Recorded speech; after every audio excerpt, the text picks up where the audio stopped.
கோபி, ராதிகா 2 பேருமே வீட்ல இருக்காங்க. செழியன் கிட்ட கேட்டுட்டு இருக்காங்க. நடந்த எல்லாத்தையுமே செழியன் சொல்றாரு. "இல்ல பாட்டி கூட்டிட்டு போனாங்க குழந்தைய. இருந்தாலும் ஜெனி கிட்ட வாங்கி அம்மா குடுத்துட்டாங்க. எல்லாமே நல்லது தான்." அப்படின்னு சொல்லிட்டு செழியன் சொல்லிட்டு இருக்காரு. "என்னடா நல்லது? என்ன நல்லது? பாட்டி தானே குழந்தைய தூக்கிட்டு போயிருக்காங்க. அவங்க என்ன கள்ள கடத்தலா பண்ணிட்டாங்க? எதுக்காக இந்த மாரிலாம் பேசிட்டு இருக்காங்க?" அப்படின்னு சொல்லிட்டு கோபி சொல்றாரு. "எங்க அம்மா பண்ணது எல்லாமே கரெக்ட் தான்." அப்படின்னு சொல்றாரு.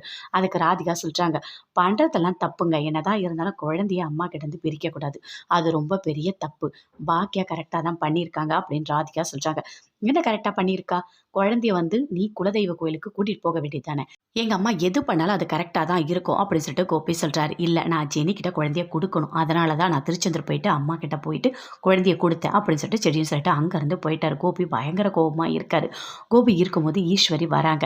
ராமூர்த்தி 2 பேருமே வந்து உட்கார்றாங்க. அப்போ சொல்றாரு நடந்த எல்லாத்தையுமே. நாங்க கல்யாணத்துக்கு போனோம். அங்க என்ன நடந்தது தெரியுமாம்மா? அப்படின்னு சொல்லிட்டு கோபி சொல்றாரு. சொல்லுடா என்னடா நடந்துச்சு? அப்படின்னு சொல்லிட்டு ஈஸ்வரி கேட்குறாங்க. இல்ல அந்த கல்யாண பொண்ணுக்கு பாக்கியா கல்யாணம் பண்ணி வச்சிருக்கா. யார்தோ ஒரு பையன விரும்பியிருக்கா, கல்யாணம் பண்ணி வச்சிருக்கா அப்படின்னு சொல்றாரு. அத கேட்டோனே பயங்கரமா ஷாக் ஆகுறாங்க. என்ன அவ சமைக்க தானே போனா, இதெல்லாம் எதுக்காக பண்ணா? அப்படின்னு சொல்லிட்டு ஈஸ்வரி பயங்கரமா கோவப்படுறாங்க. அதுவும் பாவம் ராதிகாவோட சொந்தக்காரங்க ரொம்ப அசிங்கமா போச்சு. அது ஒரு கிராமம். எல்லாரும் ரொம்ப ஒரு மாரி அவமானமா போச்சே அப்படின்னு சொல்லிட்டு கோபி சொல்றாரு. வரட்டும் அவ. என்ன அவமானப்படுத்திட்டா, குழந்தைய வாங்கி ஜெனி கிட்ட குடுத்து என்ன அசிங்கப்படுத்திட்டா, அடுத்தது நீ போன கல்யாணத்துல பண்ணிட்டா. அவ என்னதான் நெனச்சிட்டு இருக்கா? சமைக்க தானே போனா. அவளுக்கு எதுக்கு இந்த வேலைலாம்? அப்படின்னு சொல்லிட்டு ஈஸ்வரி பயங்கர கோவமா இருக்காங்க. இன்னும் கொஞ்ச நேரத்துல வந்துருவா அவ அப்படின்னு சொல்லிட்டு கோபி சொல்றாரு. அதே மாதிரி பாக்கியாவும் வராங்க. எழில் 2 பேருமே வராங்க. அப்படியே பார்க்குறாங்க. பயங்கரமா கோவம் வருது. ராதிகாக்கு அப்படியே மொறச்சு பார்க்குறாங்க. கிட்ட வராங்க. வந்தோனே, "என்ன பண்ணி வச்சிருக்க? எங்க போயிட்டு வர?" அப்படின்னு சொல்லிட்டு கேட்குறாங்க. "இல்ல நான் சமைக்க தான் போனேன்." "என்னது சமைக்க போனியா? என்னென்ன பண்ணி வச்சிருக்க?"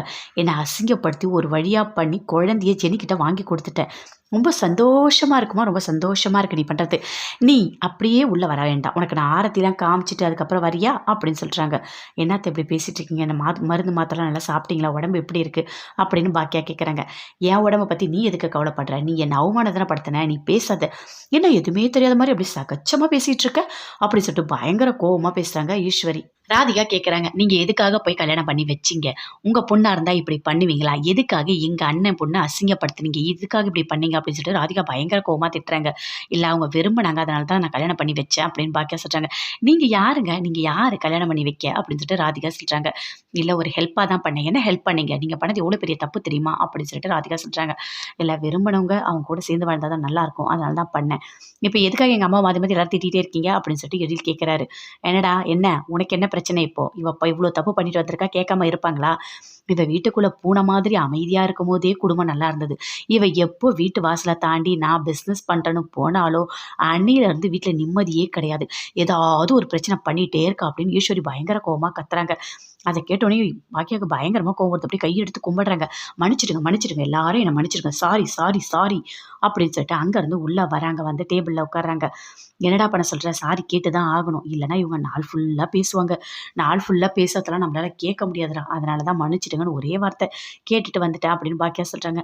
"நீ சொல்றதும் கரெக்ட் தாம்மா." அப்படின்னு சொல்லிட்டு இருக்காங்க. "அங்க என்ன நடந்தது? எதுவுமே உங்ககிட்ட சொல்ல முடியாது. நான் வேற என்ன பண்ண முடியும்? மன்னிப்பு தான் கேட்க முடியும்." அப்படின்னு சொல்லிட்டு பாக்கியா சொல்றாங்க. அங்கருந்து இனியா வராங்க. "அம்மா எப்பம்மா வந்த?" அப்படின்னு சொல்லிட்டு கேட்குறாங்க. "இப்பதாம்மா வந்தேன்." "அம்மா சூப்பர். கல்யாணம்லாம் பண்ணி வச்சிருக்க." அப்படின்னு சொல்லிட்டு இனியா கேட்குறாங்க. "ஆமாம்மா. ராஜிகா ஒரு மாதிரியே இருந்தாங்க கல்யாணத்துல.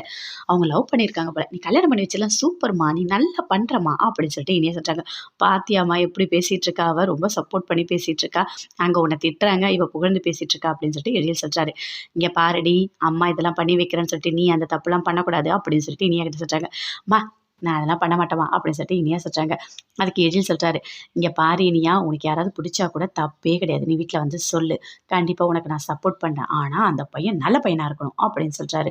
"இங்க பாருங்கண்ணே, அதெல்லாம் நான் பண்ற மாரி இல்ல. நீங்க எந்த மாப்பிள்ளைய பார்க்குறீங்களோ அவங்கள நான் கல்யாணம் பண்ணிக்கிறேன்." அப்படின்னு சொல்லிட்டு இனியா அங்கருந்து கிளம்புறாங்க. பாக்கியா ஹால்ல உட்காந்துட்டு இருக்காங்க. அப்போ ஃபோன் அட்டெண்ட் பண்ணி பேசுறாங்க. கணேஷோட அம்மா பேசுறாங்க. "சொல்லுங்க." அப்படின்னு சொல்லிட்டு பாக்கியா சொல்றாங்க. "இல்ல இப்போ அமிர்தாவ பார்க்கணும். கொஞ்சம் வீட்டுக்கு அனுப்புறீங்களா?" அப்படின்னு சொல்றாங்க. அவ எதுவுமே பேசல பாக்கியா. ஃபோன கட் பண்ணிட்டாங்க. அத கேட்ட உடனே அப்படியே ஒரு மாரி டென்ஷன் ஆகுறாங்க. கணேஷோட அம்மா, "என்ன இது? ஃபோன் பேசிட்டே இருக்கும். அமிர்தாவ வீட்டுக்கு அனுப்புறீங்களா? ஒரு வாட்டி பார்க்கணும்னு சொன்னா, உடனே ஃபோனை கட் பண்ணிட்டாங்க. அப்போ என்னதான் மனசில் நினச்சிருக்காங்க அப்படின்னு சொல்லிட்டு கணேஷோட அம்மா பயங்கரமாக டென்ஷன் ஆகுறாங்க. அப்போ பாக்கியா யோசிக்கிறாங்க, எதுக்காக அமிர்தாவை கூப்பிடுறாங்கன்னு தெரியலையே, அவன் ஏதாவது பிளான் பண்ணியிருக்கானோ, அங்கே வர வச்சு ஏதாவது பண்ணலான்னு யோசிக்கிறானோ, அவங்க அப்பாவுக்கு உடம்பு சரியில்லைன்னு சொல்லி அப்படின்னு சொல்லிட்டு பாக்கியா யோசிக்கிறாங்க. கண்டிப்பாக அமிர்தாவை அனுப்பக்கூடாது அப்படின்னு சொல்லிட்டு மனசில் நினச்சிட்டு இருக்காங்க. கணேஷோட அம்மா பயங்கரமாக ஃபீல் பண்ணுறாங்க. என்ன பாக்கியா இப்படி நடந்துக்கிறாங்க.